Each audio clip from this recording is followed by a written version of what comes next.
Hello everyone. I guess we'll call this episode 2. I was looking through some of my writings and I came across something, I don't know when I wrote it, but it's called The Refugee That Is the Bee. And I didn't edit it or anything, I'm just going to read it to you how I wrote it, how I just came across it. Here goes. I am not being fulfilled by this current world, by this civilization.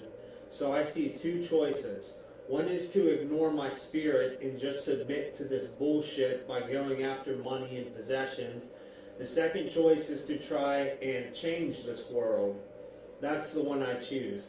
I don't want to watch the world burn by any means. I want to see it grow and morph into something better, something beyond what is now.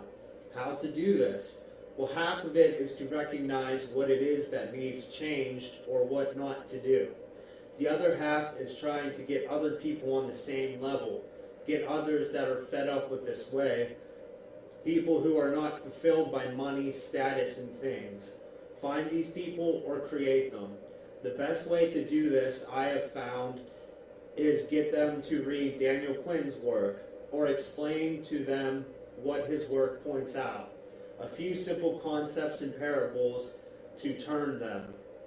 Concepts like the great forgetting and the great remembering, who mother culture is, what cultural memes are, hierarchy, and how this way of life is one.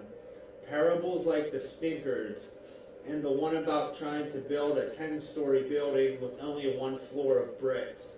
Or the airplane that's in the air now, but is slowly headed for the ground. Or the boiling frog, that's a good one.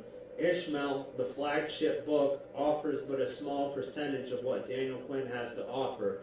You have to read his other works, especially the teachings of B, from the story of B.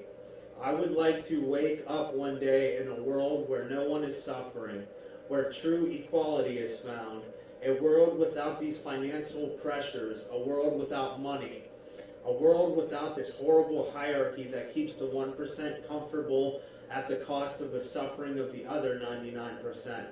A world without the need for wage slaves. There is enough for everyone to have some, for everyone to be comfortable and satisfied. It's not about giving things up or going back to living in the dirt. It's about demanding more. Of course, people will still need to eat and have shelter, but these needs can be met in ways that don't require haves and have-nots. It can be done better. People will still make things because they want to, not because they have to. The world I see is a complete utopia, an Eden, heaven on earth. And why? Because we can. We can have/do anything. You take a look around and you see so much suffering and pointlessness. It's about damn time we rid the world of it. So join me, become a bee. Read all of Daniel Quinn's work, for his word or gospel is undeniable. Then once you learn, you teach. You write, you pass it on and around. You know his concepts by heart. You know what a bee is and how to make more of them. Then eventually your earnest desire to save the world can be fulfilled. Okay, that was The Refugee That Is the Bee. Like I said, I suggest you get familiar with Daniel Quinn's ideas. They could save us. And before your programming comes in and tries to tell you you've seen this before or you've heard of it before, no, you haven't. Daniel Quinn's work, I'll put it to you like this. Reading his work is not getting outside of the box. It's obliterating the box. It's completely destroying it. It's going so far above everything that you see the clear mosaic. You see the clear picture. You understand how we got to be this way and why we shouldn't be this way. And he doesn't tell us what we should do. Like, he doesn't say, quit using money, go do this, go do that. He only points things out and gives you a complete new view on reality, a different perspective. What I think is the most whole perspective a person could acquire in their attaining of knowledge. And other people who have read his work would completely agree with that because they understand what I'm saying. So if you haven't, I suggest you do. I know most of the time with these videos and things I do that I'm just preaching to the choir, but who knows, maybe it'll get out to somebody else. This video wasn't as offensive as episode 1 was.